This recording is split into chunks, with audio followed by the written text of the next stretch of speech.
Teoría del conflicto. En esta sesión abordaremos los elementos principales que componen el conflicto: conducta, conciencia y contradicción, su inherencia a las relaciones humanas, su visibilidad y la posibilidad que existe en ellos. El conflicto resulta ser una situación tan cotidiana que no la notamos fácilmente y mucho menos la analizamos. Generalmente lo que hacemos es responder ante él de la forma en que nos sentimos más cómodos o como aprendimos cotidianamente a tramitarlo.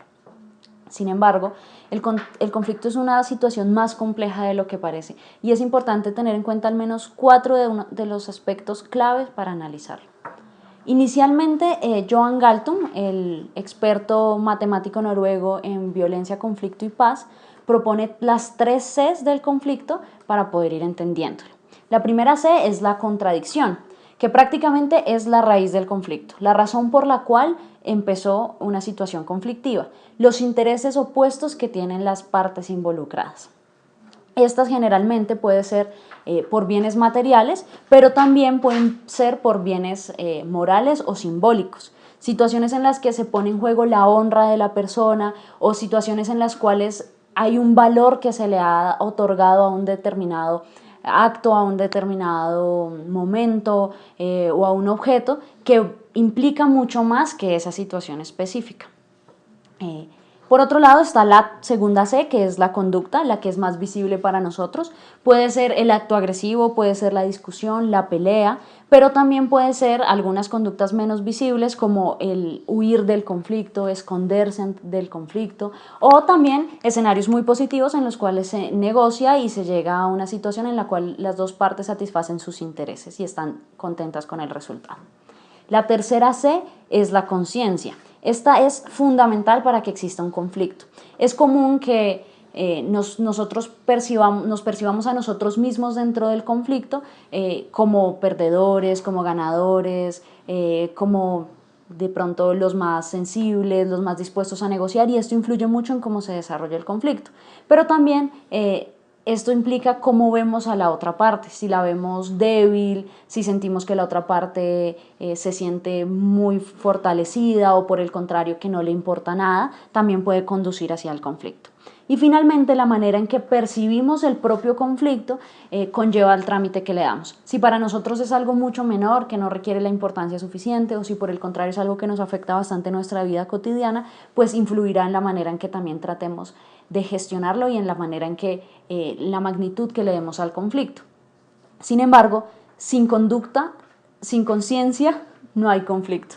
¿Por qué? Porque si yo no soy consciente de que tengo intereses contrapuestos con otra parte, pues sencillamente no hay conflicto. A estas 3 Cs que propone Galtung, el estadounidense Jean-Paul Lederach le agrega un cuarto elemento, que es el de las personas. Y este elemento es el más emocional, en tanto busca revisar 2 aspectos. Primero, los distintos actores que se involucran. El planteamiento es que en un conflicto no siempre están solo las dos partes involucradas, sino que detrás de ellas hay una serie de actores que de alguna manera están influyendo en el conflicto y que pueden ser muy útiles tanto para orientar el conflicto de una forma constructiva como por el contrario para que pues, se escale y sea mucho más difícil de gestionar. Y por otro lado, pues están las emociones. Es evidente que un conflicto puede despertar dificultades, puede despertar rabia, puede generar distintas sensaciones que no necesariamente vamos a tener que eliminar, sino que podemos controlar y manejarlas para que de alguna forma conlleven a que el conflicto sea algo más constructivo que destructivo.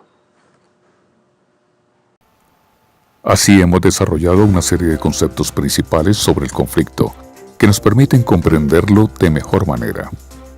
Recapitulemos los elementos fundamentales. La contradicción es la raíz de los conflictos. Tal contradicción se encuentra atravesada por la conciencia, que es la percepción propia del sujeto, su percepción del otro y del conflicto mismo. Estos 2 elementos se encuentran en la parte invisible del conflicto, mientras que el tercer elemento, la conducta, es visible en tanto consiste en las acciones negativas o positivas que asumen las partes frente al conflicto. Finalizando este módulo, Los estudiantes poseerán las herramientas para comprender el conflicto más allá de las conductas visibles, identificando las raíces de las situaciones cotidianas que perciben como conflictivas en los Herón.